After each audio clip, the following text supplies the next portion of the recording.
सुन नारद के बचन तब सब कर मिटा विषाद। छन महु व्याप्यउ सकल पुर घर घर यह संवाद। मंगल भवन अमंगल हारी द्रवहु सुदशरथ अजर बिहारी। नारद जी के वचन सुनकर उन सबका विषाद मिट गया और क्षण भर में यह समाचार सारे नगर में फैल गया। तब मयना हेम वंतो जनंदे पुण्य पुण्य पार बति पद बंदे।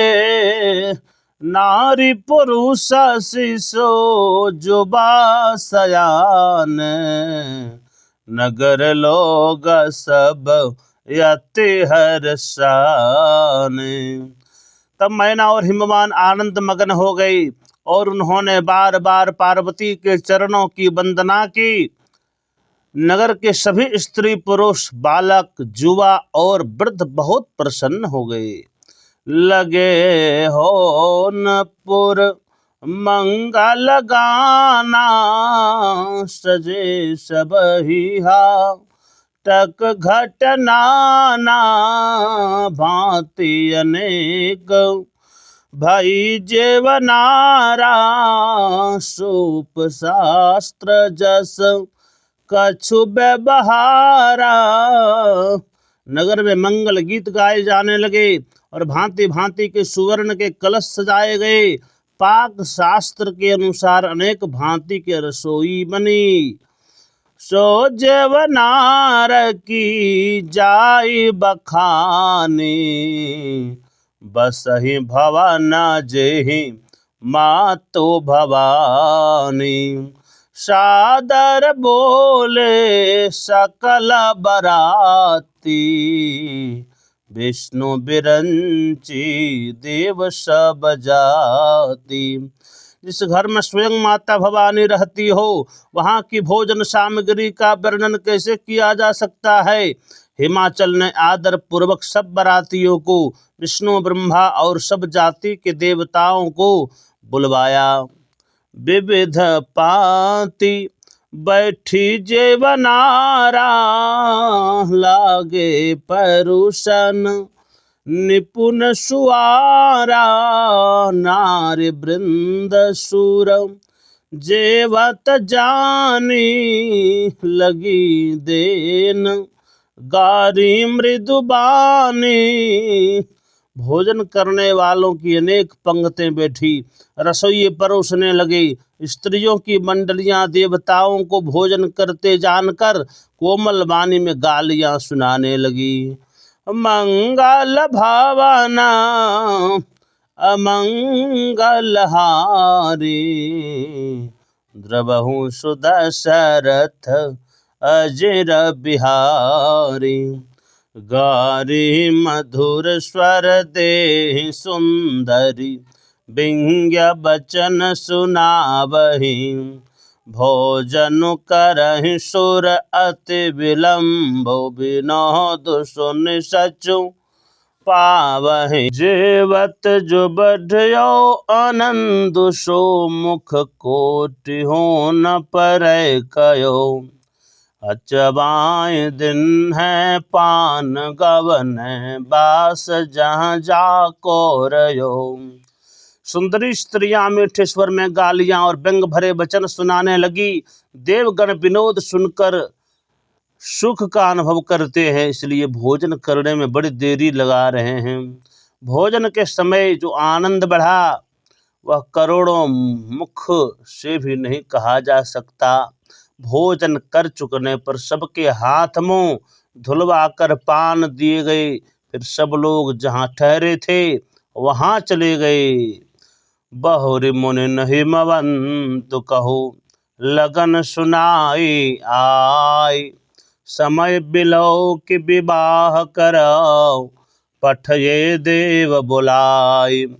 मंगल भवन अमंगल हारी द्रवहु सुदशरथ अजिर बिहारी।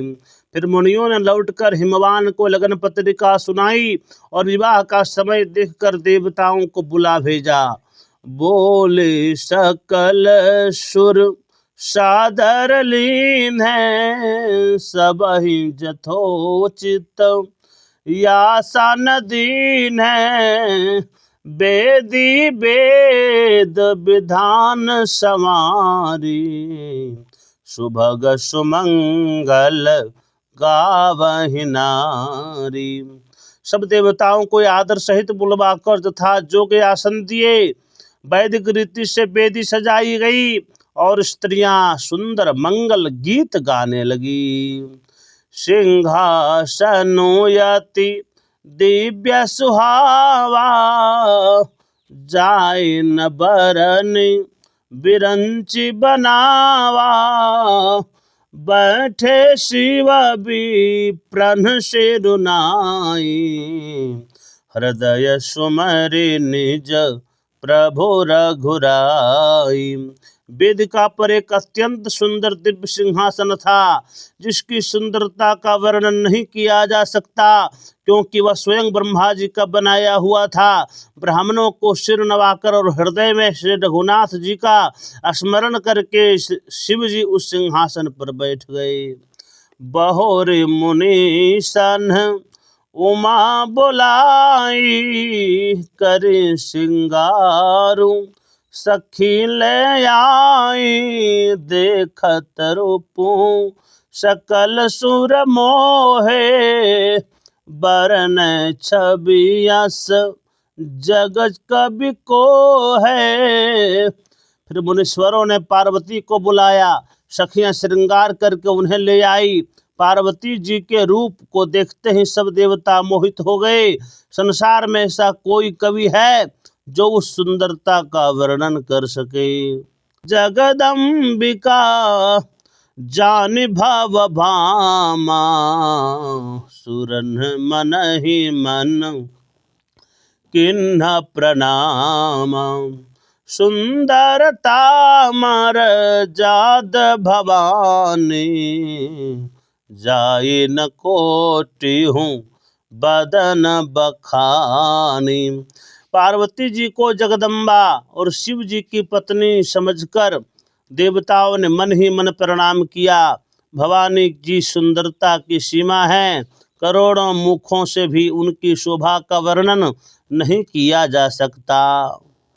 ओम मंगल भावना य मंगलहारी, द्रवहु सुदशरथ अजिर बिहारी। कोटि हूँ बदन नहीं बनय बरनत, जग जननी शोभा महा। सकुचहि कहत श्रुति शेष शारद, मंदमति तुलसी कहा। छवि खानि महतु भवानी, गवने मध्य मंडप शिव जहाँ। अवलोकि सकहि न सकुच पति पद कमल, मन मधु करु तहाँ। जगत जननी पार्वती जी की शोभा का वर्णन करोड़ों मुखों से भी नहीं किया जा सकता। वेद शेष जी और सरस्वती जी तक उसे कहते हुए सकुचा जाते हैं, तब तुलसी किस गिनती में है। माता भवानी मंडप के बीच में जहाँ शिव जी थे वहाँ गई। वे संकोच के कारण शिव जी के चरण कमलों को देख नहीं सकती, परंतु उनका मन रूपी भंवरा तो उन्हीं का रस पान कर रहा था। मुनि अनुशासन गणपति पूज्यं शंभु भवानी, को सुनि संशय करे जने, सुर अनादि जिय जान। मंगल भावना अमंगल हारी, द्रवहु सुदशरथ अजिर बिहारी। मुनियों की आज्ञा से शिव जी और पार्वती जी ने गणेश का पूजन किया। देवताओं को अनादि समझकर कोई इस बात को सुनकर शंका न करें कि गणेश जी विवाह से पूर्व ही कहाँ से आ गए। जय सिया राम जय जय सिया राम, जय सिया राम जय जय सिया राम, जय सिया राम जय जय सिया राम, जय सिया राम जय जय सिया राम, जय सिया राम जय जय सिया राम।